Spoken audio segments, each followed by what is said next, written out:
Ikaragarria. Ados nago, San Jose Andereak esan duen 100%arekin, eta Berasaluze Andereak esan duen 100%arekin. Suskribituko nuke dena. Dena. San Jose Andereak ez du Repsol hitza aipatu ez da behin ere bere diskurtso osoan. Eta Berasaluze Andereak behin. Aipatu duenean aurreakordioa. Gaurko eztabaida ez doa Opengela programaz, Opengela proiektuaz, eraberritzen beharraz,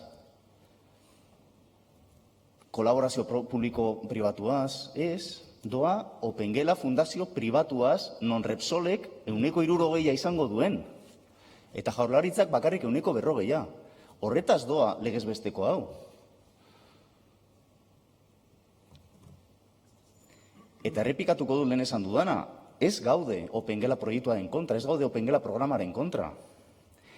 Jaurlaritzak hiri eraberritzeetan lagundu behar du. Ez bakarrik lagundu, lideratu behar du prozesua. Horregatik ekarri dugu proposamen hau. Ez dagoelako lidergoa eramaten. Hori da arazoa.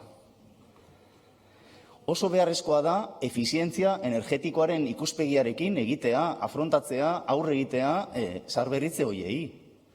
Noski. Oso garrantzitsua da, bai parke zaharkitua daukagu. Horrekin erabat ados gaude. Leihatila bakarraren printzipioare ez dugu gaizki ikusten. Auzotarrei, herritarrei lana erraztuko dielako. Beste gauza bat da, leihatila bakarrak ez duela esan nahi aukera bakarra. Zuk leihatila bakar bat osatu dezakezu eta auzotarrari hainbat aukera eman. Hori ere kontutan izan behar da. Gure aldeko jarrera Opengela proiektuaren inguruan, nik uste nahiko argi dagoela, eta ezin da argiago esan, gobernatzen dugun udal batzuetan, sartu egin gara Opengela proiektuan. Nik uste hori dela frogarik garbiena, ez gaudela proiektua da programaren aurka. Baina gaur debatera, eztabaidara ekarri duguna, ez da proiektua edo programa. Da programa edo proiektu hori gestionatzeko Jaurlaritza sortuko duen fundazio pribatu bat. Hori da eztabaida. Esan dut lehen, ez gaudela kolaborazio publiko-pribatuaren kontra. Baina beti ere, eta batez ere gai hauetan non ondorio soziologikoak, ondorio sozioekonomikak oso handiak diren, uste dugu interes orokorra bermatuta gelditu behar dela.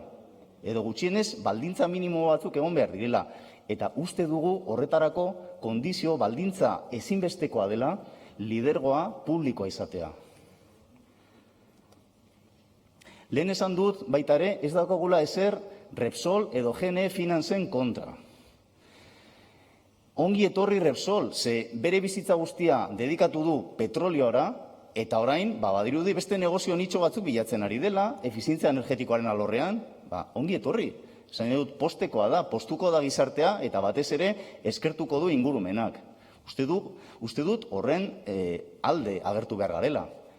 Beste gauza bat da, beraiekin adedo edo digitalki sortzea horrelako fundazio pribatuak. Lehiatu daitezela konkurrentzia publikoan beste enpresekin batera, edo beste enpresen aurka. Lehiaketa publikoetan. Hori da eztabaida hemen, eta hori da eztabaida gaurkoa. Eta ez ea zaharberritu behar diren auzoak ala ez. Beraz, uste dugu lidergo publikoa behar dela, proiektu hau oso garrantzitsua da, diru asko mugituko da, eta uste dugu benetan akats estrategiko oso handia egiten ari zaretela fundazio pribatu hau sortuz, eta enpresa pribatu baten esku uzten datozen gutxienez 5 urtetarako herri honetako hiri eraberritze gehienak.